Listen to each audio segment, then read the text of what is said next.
Hello everyone, कैसे हो आप सब। आई होप आप सब अच्छे होंगे, खुश होंगे, स्वस्थ होंगे। चलिए करते हैं रीडिंग को स्टार्ट। देखते हैं कि आज शाम वो किससे और क्या बातें कर रहे थे। ठीक, रीडिंग का टॉपिक यही रहेगा। ठीक, तो चलिए हम कार्ड्स निकालेंगे और देखेंगे कि ये जो हमारा जो रोज़ का टॉपिक होता है शाम का, ठीक है, ये मुझे लगता है कि बेस्ट टॉपिक है। अगर आप टॉपिक को चेंज करना चाहते हो तो मैंने कमेंट बॉक्स तो बंद किया हुआ है, लेकिन अगर टॉपिक को चेंज करना चाहते हो तो आप लोग मुझे व्हाट्सअप कर सकते हो दिए गए व्हाट्सअप नंबर पे। ठीक है, ताकि जो भी आप लोग को रीडिंग चाहिए वो मैं आप लोग को प्रोवाइड कर सकूँ, है ना, जिस टॉपिक पे चाहिए। ठीक है, साथ ही साथ जिनको मुझसे पर्सनल रीडिंग लेनी है, कुंडली रीडिंग लेनी है या पाम रीडिंग लेनी है, आप लोग दिए गए व्हाट्सअप नंबर पे कांटेक्ट कीजिए। कुंडली रीडिंग में आपको एक्यूरेट रीडिंग मिलती है, जिससे ठीक है, जिससे कि आप अपने लाइफ में चल रही प्रॉब्लम का सामना बहुत अच्छे तरीके से कर पाते हैं। ठीक है, तो मैं कहूँगी कुंडली रीडिंग ज़रूर कीजिए, करवाइए कीजिए नहीं, करवाइए, वो भी मुझसे करवाइए। ठीक है, तो अगर आप करवाना चाहते हो तो ज़रूर करवाइए। चलिए अब हम बात करेंगे ये क्रिस्टल ट्री के बारे में। ये जो है गोमती चक्र ट्री के बारे में मैं आपको कुछ बताना चाहूँगी, तो चलिए इस वीडियो में देख लेते हैं। हेलो एवरीवन, सो आज मैं बताने वाली हूँ इस ट्री के बारे में। ये है गोमती चक्र एंड रुद्राक्ष ट्री। ठीक है, ये ट्री आप देख रहे हो बहुत ही खूबसूरत सा है, बहुत ही प्यारा सा ये ट्री है, जिसको आप यूज़ करेंगे, जिसको आप रखेंगे। ठीक, मैं आपको इसको एनर्जाइज करके दूंगी। इसके क्या बेनिफिट है वो मैं आपसे आज शेयर करने वाली हूँ। सो दोस्तों, पहले हम बात करते हैं गोमती चक्र के बारे में। गोमती चक्र क्या है? ये गोमती चक्र, ये देखिए, ये भी है एक गोमती चक्र का ट्री। ये इसमें सिर्फ और सिर्फ गोमती ही चक्र हैं। देख रहे हो कितना प्यारा सा है ये पीस। तो ये जो आप देख रहे हो ना गोमती चक्र पे ये गोल गोल निशान बने हुए, ये नेचुरल है। ठीक है, ये नेचुरल आते हैं। ये गोमती चक्र समुद्र मंथन में निकला था। आपको पता है, अगर आपने पढ़ा होगा तो आपको पता है कि ये गोमती चक्र कहाँ से आया है। इस गोमती चक्र का जो ट्री है ये बहुत ही बेनिफिशियल होता है। किस में बेनिफिशियल होता है? अगर आप ये ट्री अपने ऑफिस में, अपने घर में रखते हैं, अपने स्टडी टेबल पे रखते हैं, या फिर आप जो है कहीं भी आप इसको रखना चाहते हैं, अपने घर में किसी शुभ स्थान पे रखिए, इसका बहुत अच्छा आपको बेनिफिट मिलेगा। देखो गोमती चक्र जो है ये सुदर्शन चक्र या भगवान कृष्ण के जैसा दिखता है। जैसे कि चक्र जो होता है ना उन लोग के हाथ में होता है ना, वो चक्र घूमता रहता है, तो वही चक्र जो है ना, वही चक्र का ये दिखा रहा है। ठीक है, इस पे जो गोल गोल बना हुआ है। ठीक, तो आप इसको कैसे यूज़ करेंगे? जिनके पास गोमती चक्र का ये पेड़ होता है, ठीक है, जिनके पास ये गोमती चक्र का वृक्ष होता है, उन्हें अक्षय धन, अच्छे स्वास्थ्य और समृद्धि का आशीर्वाद मिलता है। ये गोमती चक्र का बेनिफिट है। गोमती चक्र को बच्चों का रक्षा करने वाला भी माना जाता है। जैसे बच्चों को नज़र लगती है, बच्चे को बहुत ज़्यादा लोग होता है ना कि हाँ पसंद करते हैं और उनको बहुत ज़्यादा नज़र भी लग जाती है, तो आप इसको जो है ना, इसको अपने घर में रख सकते हैं। सुख शांति के लिए रखिए, आप अपने दुकान में रखिए, भवनों में रखिए, मतलब कि घरों में रखिए। ठीक है, ये सुख समृद्धि लाने वाला है, एक लंबे जीवन को भी जो है ये आपके तरफ अट्रैक्ट करता है। आपके सुखी परिवार के लिए ये बहुत अच्छा है। ये जो गोमती चक्र का वृक्ष है, ये जितने भी आपके शरीर में बीमारियां हैं, ठीक है, ये दोनों के बेनिफिट मैं बता रही हूँ, दोनों के बेनिफिट।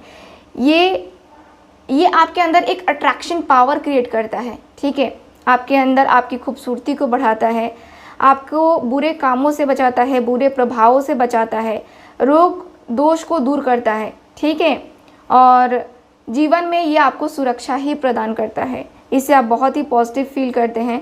ये आपके घर के वास्तु दोष को सही करता है, और ये जो है आपके कह सकते हैं कि बिजनेस, जॉब, करियर, इसमें ये बहुत फ़ायदा करता है। देखो जो लोग बिजनेस करते हैं उसे अपने टेबल पे इसको या इसको ज़रूर रखना चाहिए। देखो जितना ज़्यादा गोमती चक्र होता है उसके उतने ज़्यादा फ़ायदे होते हैं, तो आप इनको रख सकते हो, ठीक है। बच्चों के कंसंट्रेशन के लिए यूज़ कीजिए, मन की शांति के लिए यूज़ कीजिए, बेहतर भविष्य के लिए यूज़ कीजिए। आपका जो है मैं कह सकती हूँ कि अगर आप अपनी लाइफ में ग्रोथ चाहते हो, ठीक है, लाइफ के हर एरिया में ग्रोथ चाहते हो, तो आप इस गोमती चक्र को यूज़ ज़रूर कीजिए। ये आपके पूजा की शक्ति को और बढ़ाता है। आप पूजा पाठ करते हो लेकिन आपको कोई लाभ नहीं मिलता है, तो आप इस गोमती चक्र का यूज़ कीजिए, आपको लाभ 100% मिलेगा ही मिलेगा, ठीक है। तो अगर आप लेना चाहते हैं तो ये ज़रूर लीजिए, ये सौभाग्य का प्रतीक है। ये गोमती चक्र का वृक्ष जो है बहुत ही अच्छा होता है, अपने घर में रखना, अपने ऑफिस में रखना, है ना। ये हर चीज़ को बैलेंस करता है। अगर आपको पता हो तो ये जो गोमती चक्र है, ये गोमती चक्र का जो ब्रेसलेट है ये श्री अमिताभ बच्चन जी पहनते हैं। अगर आपने गौर किया हो तो देखना कि उन्होंने भी पहना था जब उन्हें एक बहुत ही गंभीर बीमारी हो गई थी, तब उन्होंने ये गोमती चक्र का यूज़ किया था और इसी गोमती चक्र ने उनको सही किया। देखो डॉक्टर ने भी सही किया, नो डाउट, बट एक क्रिस्टल का एक अलग प्रभाव होता है। तो आपको अगर लेना है ये तो आप ज़रूर लीजिए, दिए गए व्हाट्सअप नंबर पे कांटेक्ट कर सकते हैं आप। चलिए रीडिंग की बात करते हैं। तो आप लोगों ने देख लिया ये क्रिस्टल ट्री के बारे में, यानी कि ये जो गोमती चक्र है इस ट्री के बारे में। आई होप आप लोग को बहुत अच्छे तरीके से समझ में आया होगा। अगर आप कुछ और जानना चाहते हैं तो दिए गए व्हाट्सअप नंबर पे कांटेक्ट कीजिए, वहाँ पे सारी जानकारी दे दी जाएगी, ठीक है। बुकिंग इसकी स्टार्ट है, अगर जो लोग करवाना चाहते हैं बुकिंग वो लोग करवा लीजिए, ठीक। लेकिन आपको थोड़ा सा वेट करना पड़ेगा इसके डिलीवरी के लिए, क्योंकि इसमें इसको सबको चार्ज करना पड़ता है, ठीक है। बिना एक्टिवेट किए मैं नहीं देती हूँ, थोड़ा सा टाइम लगेगा आपको और एक्टिवेट करके ही आपको दिया जाएगा, ठीक है। तो जो लोग लेना चाहते हैं ज़रूर कांटेक्ट कीजिए। चलिए बात करते हैं आपके कार्ड्स की, यानी कि देखते हैं कि आपके पर्सन आज शाम किससे और क्या बातें कर रहे थे। प्लीज़ मुझे गाइड कीजिए एंजल्स, यूनिवर्स, सिस्टर्स।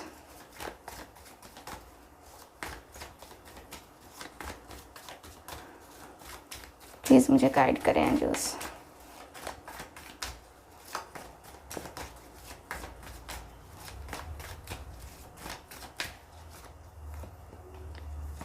ओके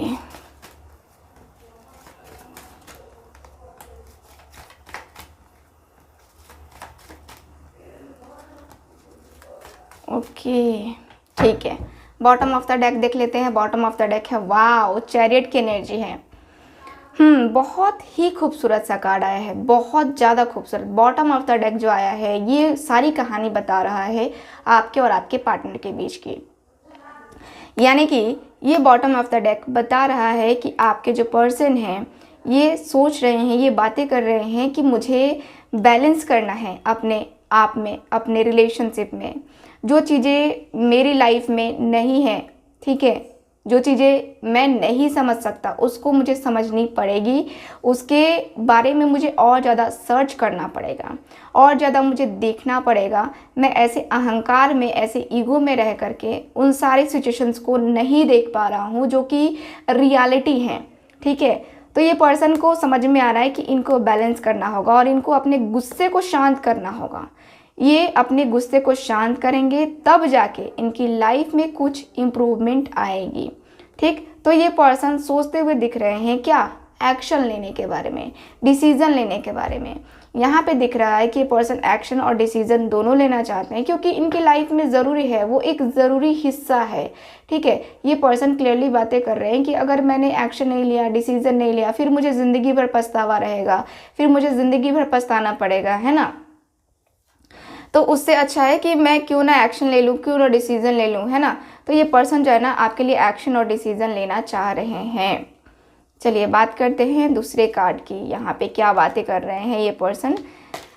तो सबसे पहले ये किसी ऐसे पर्सन से बातें कर रहे हैं जो कि काफ़ी ज़्यादा स्पिरिचुअल हो सकता है और दूसरों को एडवाइस देने वाला हो सकता है। ऐसे पर्सन से ये आज शाम बातें कर रहे हैं। ये अपने दोस्त से किसी से बात नहीं कर रहे हैं, किसी एस्ट्रोलॉजर के पास गए हैं या किसी ऐसे पर्सन के पास गए हैं जो कि इनसे उम्र में काफ़ी बड़ा है और उसके पास एक्सपीरियंस भी काफ़ी है और स्पिरिचुअल पर्सन हो सकता है वो। ठीक है, ओके। यहाँ पे क्या बातें हो रही हैं? बातें यहाँ पे दिख रही हैं कि ये जो पर्सन है बात कर रहे हैं आपके बारे में। क्या बातें कर रहे हैं? बातें कर रहे हैं कि मैंने जो है ना उसके साथ माइंड गेम खेला है। माइंड गेम पहले ही उसको के साथ खेला है बहुत ज़्यादा, और तब मुझे रियलाइज़ हुआ है कि मैं इसके साथ खेल रहा हूँ।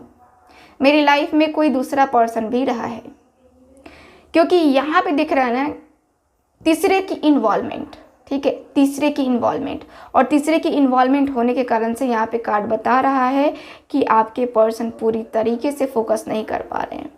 ये पर्सन बात कर रहे हैं कि मेरी लाइफ में तीसरा पर्सन आ चुका था, उसके होते हुए मेरे लाइफ में तीसरा पर्सन आ चुका था, उसकी एंट्री हो चुकी थी, लेकिन मैंने रोका नहीं, मैंने कुछ भी नहीं रोका। मैं कैसे उसकी बातों में आ गया, थर्ड पार्टी के बातों में, कैसे उसकी चुकनी चुपड़ी बातों में आ गया, मुझे कोई आइडिया नहीं है। ऐसा लगता है जैसे कि उसने मेरा ब्रेन वॉश कर दिया। इस तरीके से मुझे ऐसा फील होता है ना कि उसने मेरा ब्रेन ही वॉश कर दिया था। इसलिए मुझे कुछ समझ में ही नहीं आ रहा था कि मैं क्या कर रहा हूँ, क्या नहीं कर रहा हूँ। मुझे कुछ भी आइडिया नहीं था कि मैं ऐसे कैसे कर सकता हूँ, वो भी उसके साथ। सच में मेरे लिए भी ये एक होता है ना कि मेरे लिए भी एक ये जो सिचुएशन है ये प्रॉब्लमैटिक है। ठीक है, ये जो सिचुएशन है ना ये कहीं हद तक प्रॉब्लमैटिक है। मेरी लाइफ में मेरी ज़िंदगी में जो चीज़ें चल रही हैं वो कहीं हद तक है ना वो स्टेबल नहीं है। मैं यहाँ पे ये देख पा रही हूँ कि ये पर्सन जो है ना यहाँ पे आपको कहीं हद तक ऊपर उठता हुआ देख पा रहे हैं। जैसे कि होता है ना कि आप फेमस बन गए हो, यूट्यूबर हो, टिकटॉकर हो। टिकटॉक तो यहाँ पे बैन हो चुका है, बट होता है ना कि हो सकता है कि पहले टिकटॉकर हो गए, अब इंस्टाग्राम पे आपके बहुत ज़्यादा फॉलोअर्स होंगे। साथ ही साथ आप मुझे इंस्टाग्राम पे फॉलो कर सकते हैं, अभी मुझे याद आया रूही क्रिस्टल वर्ल्ड के नाम से। ठीक, मुझे यहाँ पे ऐसा दिख रहा है कि आपके जो पर्सन है, आपका जो रिलेशनशिप है, कहीं ना कहीं ये स्टॉप हो रहा है, कहीं ना कहीं ये किसी कारणवश रुकता हुआ दिख रहा है। मुझे यहाँ पे यही दिख रहा है जैसे कि आपका जो रिश्ता है, ये पर्सन बातें कर रहे हैं, बातें खुल के कर रहे हैं कि मेरे साथ बहुत ज़्यादा प्रॉब्लम है। एक तो मुझे दिख रहा है जैसे कि मैं अपने आप को ही ब्लेम कर रहा हूँ कि यार मैंने उसका दिल तोड़ा है और मैंने उसको तकलीफ़ दी है, मैंने उसके साथ बहुत गलत किया है। मुझे पता नहीं क्यों अंदर से गिल्ट फील होता है, क्यों मुझे ऐसा अधूरापन सा लगता है, अकेलापन सा लगता है। मुझे कुछ समझ में नहीं आता कि मेरी लाइफ में ये हो क्यों रहा है। तो आप मुझे बताएं कि ये सारी चीज़ें हो क्यों रही मेरी लाइफ में। मैं बात करना चाहता हूँ उससे, सच में मैं बात करना चाहता हूँ, लेकिन बातें नहीं हो पा रही हैं, मेरी बातें नहीं हो पा रही हैं। कहीं ना कहीं मुझे लगता है कि जैसे होता है ना कि मेरे ऊपर बर्डन है, मेरे ऊपर परेशानी है। मैं खुद को परेशान देख पा रहा हूँ, मैं खुद को इतना ज़्यादा परेशान देख पा रहा हूँ ना कि उतना ज़्यादा मैंने कभी ज़िंदगी में अपने आप को परेशान नहीं देखा।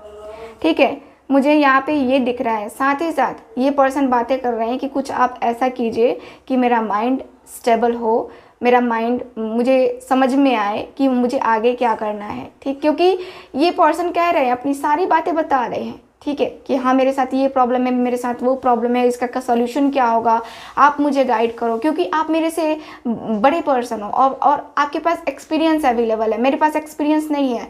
ठीक है, तो ये पर्सन बातें कर रहे हैं। यहाँ पे जस्टिस की एनर्जी के अनुसार से क्लियरली दिख रहा है कि ये पर्सन आपको जस्टिस देना चाहते हैं, आपको जस्टिस देना बनता है इनका।